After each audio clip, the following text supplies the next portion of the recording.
শুভ সকাল সবাইকে। কেমন আছে সবাই? আশা করছি রাধা মাধবের কৃপায় সবাই ভালো আছো। তো তোমাদের সবাইকে আবারও গিন্নিশালা রান্নাঘর ব্লগসের তরফ থেকে অনেক অনেক ভালোবাসা ও ওয়েলকাম জানিয়ে আজকের কাজকর্মগুলো শুরু করছি। এখন বাজে সকাল 8:30। তো এক্ষুনি আসলাম বাবার বাড়ি থেকে। গতকাল সন্ধ্যেতে গিয়েছিলাম, তো সকাল সকালে চলে আসলাম। তো তারপরে এসে গতকালকে যে কাপড়গুলো ধুয়েছিলাম সেগুলো না একদমই ভিজে। তো ভাবলাম সবার আগে কাপড়গুলোকে রোদে দিয়ে দিই, তারপরে কিন্তু কাজকর্মগুলো শুরু করব। আর এসেই দেখি বাড়িঘরের কি অবস্থা, কারণ গতকালকে না প্রচুর প্রচুর বৃষ্টি হয়েছিল। আর সেক্ষেত্রে ঘর বাড়িও কিন্তু তেমনভাবে পরিষ্কার করা হয়নি। তো এখন ভাবলাম না, সবার প্রথমে কাপড়গুলোকে রোদে দিয়ে তারপর কাজকর্মগুলো শুরু করব। আর এইদিকে দেখো, এই যে আমার বাড়িতে আমার সাথেই চলে আসলো আমার ভাইপু। তো ইনি হলেন আজকে আমার বাড়ির অতিথি। কারণ কি অনেক দিন বাদে ও আসলো, কারণ সকালবেলা অনেক কান্নাকাটি করছিল যে পিপির বাড়ি যাব, পিপির বাড়ি যাব। তো যাই হোক, সঙ্গে করে নিয়ে আসলাম। তো এখন অতিথিকে তো আপ্যায়ন করতে হবে, কিন্তু তার আগে আমাকে না কিচেনটাকে ক্লিন করতে হবে। তো জানো তো বন্ধুরা, এক রাতের জন্য যদি বাড়িতে না থাকি, কিন্তু ওই যে একদিন পরেও বাড়িতে আসলে আমাকে কিন্তু পুরো কিচেনটাকে ক্লিন করতেই হয়, না হলে একদমই ভালো লাগে না। তো তাই জন্য ভাবলাম না, চটপট করে কিচেনটাকে ক্লিন করে নিই, তারপরে রান্নাটারও করতে হবে। কেন কি, ওই যে অতিথি বললাম, অতিথিকে তো আপ্যায়ন করতে হবে সময় মতো, তো অতিথিকে খাবারটাও দিতে হবে। তো যাই হোক, এবার ঠাকুরের নাম নিয়ে কিন্তু কিচেন ক্লিনিং করার কাজে লেগে পড়লাম। এখন এক এক করে রান্নাঘরের সমস্ত কিছু পরিষ্কার করব, ধোয়াধুয়ি করব, তারপর কিন্তু রান্না বান্না করব। আর এদিকে দেখো, আজকেও না বৃষ্টির একটা ভাব হয়েছে, কখন জানি বৃষ্টি চলে আসবে সেটা নিয়েই ভাবছিলাম। তো যাই হোক, এইদিকে দেখো সবার প্রথমে গ্যাসের চুলাটাকে মুছে নিচ্ছি। আর সকালে যেহেতু বাসিটা ছাড়ানো হয় প্রত্যেক দিন, আর আজকে যেহেতু রান্নাঘরটা একদমই পরিষ্কার পরিচ্ছন্ন আছে, তারপরেও কিন্তু আমি সমস্ত কিছু পরিষ্কার করব।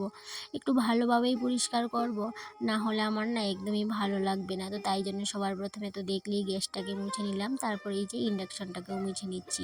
আর এইদিকে দেখো, এই যে কৌটাগুলোকে একটু মুছে মুছে গুছিয়ে নেব, তারপর বাকি কাজগুলো কিন্তু সময়ের মধ্যেই সারতে হবে।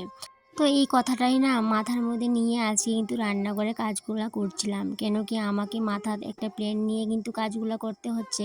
সেটা কি বলতো, সেটা হচ্ছে মাথার মধ্যে কিন্তু একটা নিয়ে নিয়েছি, প্রতিজ্ঞাই বলতে পারো, যে 1 ঘন্টার ভিতরে আমি পুরো কিচেনটাকে ক্লিন করব, তারপরে রান্নাবান্না করব। যাই করি, সিদ্ধ ভাতই করি বা ডাল ভাতই করি, যাই করি করব। তারপর কিন্তু এই যে স্নান করে পুজোটাও দিতে হবে, তারপর কিন্তু ওই যে রুমগুলোও কিন্তু পরিষ্কার করা হয়নি, তো সেগুলো পরিষ্কার করতে হবে। আর বারান্দা, উঠান, এগুলো তো একদমই নোংরা হয়ে আছে, সেগুলো ঝাড় দিতে হবে। তো তাই জন্য কিন্তু মাথার মধ্যে প্ল্যানটা নিয়েই নিয়েছিলাম যে 1 ঘন্টার মধ্যে পুরো কিচেনটাকেই ক্লিন করব। তো কিচেন ক্লিন করতে করতে এই কথাটাই ভাবছিলাম যে 1 ঘন্টার মধ্যে পারবো কিনা সমস্ত কাজ করতে। কেন কি, আমি তো রান্নাঘরের আজকে পুরোটাই ডিপ ক্লিন করব, যেহেতু বাড়িতে ছিলাম না রাতে। তো একদিন বাড়িতে না থাকলেও কিন্তু আমার ভালো লাগে না কিচেনটাকে ক্লিন না করলে। আর সেদিন তো দেখলে 2 দিন বাড়িতে ছিলাম না, আর ইঁদুরে কী করেছিল, তো কতটা কষ্ট হয়েছিল ওই দিনকে। তো আজকেও সেটাই ভাবছিলাম যে কত কষ্ট হবে আজকে কিচেনটাকে ক্লিন করতে। তো তার সাথে কিন্তু এটাও প্রতিজ্ঞা করে নিয়েছিলাম মনে মনে, এই যে 1 ঘন্টার ভিতরেই কিচেনটাকে ক্লিনিং করব। তো সেই মতে কিন্তু আমি পেরে উঠেছিলাম, কারণ প্রতিজ্ঞা যদি আমরা একবার মন থেকে করি যে আমরা এই কাজটা করেই ছাড়বো, সেটা কিন্তু সম্ভব। তো যাই হোক, আমারও কিন্তু আজকে সেটা সম্ভব হয়েছে। আমি যেহেতু ভেবে নিয়েছিলাম যে 1 ঘন্টার ভিতরে আমাকে সমস্ত কিছু ক্লিন করে তারপর রান্নাটা করতে হবে। কারণ কি, যে বাচ্চা দুটোকে তো সময়ের মধ্যে খাবারটা করে দিতে হবে, সেই জন্য কিন্তু আর একটু বেশি চিন্তা হচ্ছিল। আর যদি ঘরে কেউ না থাকতো তবে অতটাও চিন্তা হতো না, কিন্তু যেহেতু বাচ্চা দুটো আছে, ওদেরকে টাইম মতো যদি খাবারটা না দিতে পারি একদমই ভালো লাগবে না। তাই জন্য কিন্তু এই যে চটপট করে সমস্ত কাজবাজ সেরে নিচ্ছি। আর এইদিকে দেখো, এই যে র্যাকের সমস্ত বাসন কিন্তু ধুয়ে দেবো, কারণ যেহেতু আমি বাড়িতে ছিলাম না কাল রাতে। তো এই বাসনগুলোর মধ্যে কি না কি উঠেছে, ইঁদুর টিঁদুর যদি উঠে থাকে, তো সমস্তটাই কিন্তু নোংরা করে রেখে দিয়েছে। তো তাই জন্য কিন্তু সমস্ত বাসন এখান থেকে উঠিয়ে নিচ্ছি। তো সবগুলা বাসনকেই কিন্তু ধুয়ে দেবো। তো যাই হোক বাসনগুলোকে তো তুলে নিলাম। এবার ভাবলাম যে এই র্যাকটাকে তো বেশি দিন হয়নি ধুয়েছি, তো আজকে আর ধোয়াধুয়ি করবো না। কেন কি আজকে যদি আবার র্যাকটাকে ধোয়াধুয়ি করতে যাই সেক্ষেত্রে আরও অনেকটা সময় চলে যাবে। তাই জন্য ভাবলাম না, র্যাকটাকে আজকে না ধুয়ে র্যাকটাকে না একটা ভিজা ন্যাকড়া দিয়ে ভালো করে মুছে নেব। তো যাই হোক সেই মতো সেটাই করেছিলাম। আর তার সাথে ভাবলাম র্যাকটা যেহেতু এখান থেকে সরিয়েছি, এই জায়গাটা ভালো করে ঝাড় দিয়ে পরিষ্কার করে নিই। আর সেই সাথে এদিকে দেখো কালকে রাতে যেহেতু বাড়িতে ছিলাম না, আর এই প্ল্যানগুলোকেও কিন্তু বার করা হয়নি, তাই জন্য এখন বার করে নিয়েছি। এবার যেহেতু বার করে নিয়েছি তো ভাবলাম এই জায়গাটা যেহেতু ফাঁকা হয়েছে এই জায়গাটাকেও ভালো করে একটু মুছে নিই। আর তার সাথে দেখো ড্রামের উপর কালকে আটা পড়েছিল, সেটাও কিন্তু মোছা হয়নি। তো যেহেতু এই জায়গাটা আমি ভালো করে পরিষ্কার করে নিয়েছি, এখন ড্রামটাকেও মুছে আটাগুলোকে তুলে পরিষ্কার করে নেব। আর কিছু কিছু জিনিস আছে দেখবি কি সেগুলোকে না বার করে আর ধোয়াধুয়ি করা যায় না। কেন কি ভারী ভারী জিনিস থাকে কিছু ঘরে, সেগুলো তো উঠিয়ে নিয়ে যে ধোয়াধুয়ি করতে পারি না। তো সেক্ষেত্রে সেগুলোকে কিন্তু জায়গা মতো রেখেই কিন্তু সেখানটায় কাপড় দিয়ে ভিজা কাপড় দিয়ে এইভাবে করেই পরিষ্কার পরিচ্ছন্ন করে নিই। তো যাই হোক এইভাবে করেই কিন্তু আমি সমস্ত রান্নাঘর আজকে পরিষ্কার করে নিয়েছি। তো আজকে তোমাদের সাথে সমস্ত রান্নাঘর পরিষ্কার করার ব্যাপারটা দেখাবো না, কেন কি সমস্তটা যদি দেখাতে যাই অনেকটাই বড় হয়ে যাবে ব্লগটা। কারণ কি আমার অন্য কাজগুলি আর দেখাতে পারবো না, তাই জন্য সমস্তটা তোমাদের সাথে শেয়ার করব না। আর এখন দেখো এই যে ভাতটা বসিয়ে দিলাম, কেন কি আমার রান্নাঘরের পুরো কাজই কিন্তু কমপ্লিট হয়ে গেছে, কিন্তু বাসন কুসন এখনও গুছানো হয়নি। আর ভাবলাম না পরে গুছিয়ে নেব, আর গুছিয়ে একবারে তোমাদের সাথে বিকেলবেলায় কিন্তু শেয়ার করব। তো এখন চটপট করে ভাতটা করে নেব। তার সাথে ভাবছিলাম কি করা যায়, তো সেই সাথে কি করলাম বলো তো, ডিম আমলেট করেছি দুটো, তার সাথে করেছি আলু ভাজি। তো একদমই মরিচ ছাড়া করেছি সেগুলো, যেহেতু তারা খাবে বাচ্চাগুলো, তো সেই জন্য একদম মরিচ দেওয়া হয়নি। তো এদিকে ভাত করে নিলাম, আর তার সাথে ফ্রিজে ডাল ছিল, তো ডালটাকেও বের করে নিলাম। তো যাই হোক এগুলা দিয়ে কিন্তু তাদেরকে খাবারটা দিয়ে দিলাম, তারাও কিন্তু খুব আনন্দ মতো খেয়েও নিল।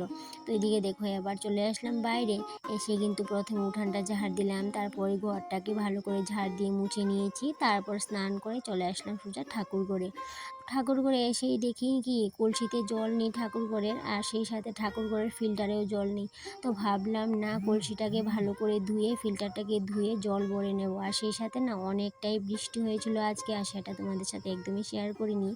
আর এখন কিন্তু বৃষ্টিটা একটু থেমেছে, তাই জন্য ভাবলাম না জলটাও যখন চলে এসেছে জলটা ভরে নিই।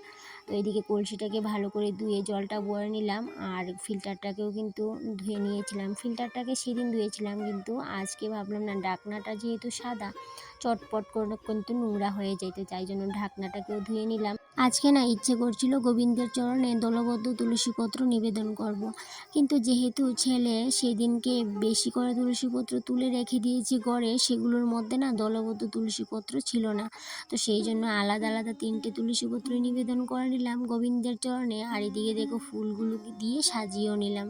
আর আজকের ফুলগুলো না একদম বৃষ্টির জলে ছিঁড়ে গেছে, পাপড়িগুলো দেখো কীরকম হয়ে গেছে ফুলগুলো। তো কী করব, সেগুলোই পেরে নিয়ে আসলাম, আর সেগুলো দিয়ে কিন্তু আসনটাকে সুন্দর করে সাজিয়েও নিলাম। আর এদিকে দেখো যেহেতু গাছের আম, তাই জন্য কিন্তু প্রত্যেক দিন না দিলেও প্রায়ই কিন্তু আম দিয়ে পুজোটা দেওয়া হয় আমার। আর দেখো আমও কিন্তু বেশি দিন থাকবে না, কারণ এই আমগুলো না একদমই ঝরে যাচ্ছে, এই যে আর সপ্তাহখানেক থাকবে কি না সেটাও কিন্তু সন্দেহ আছে।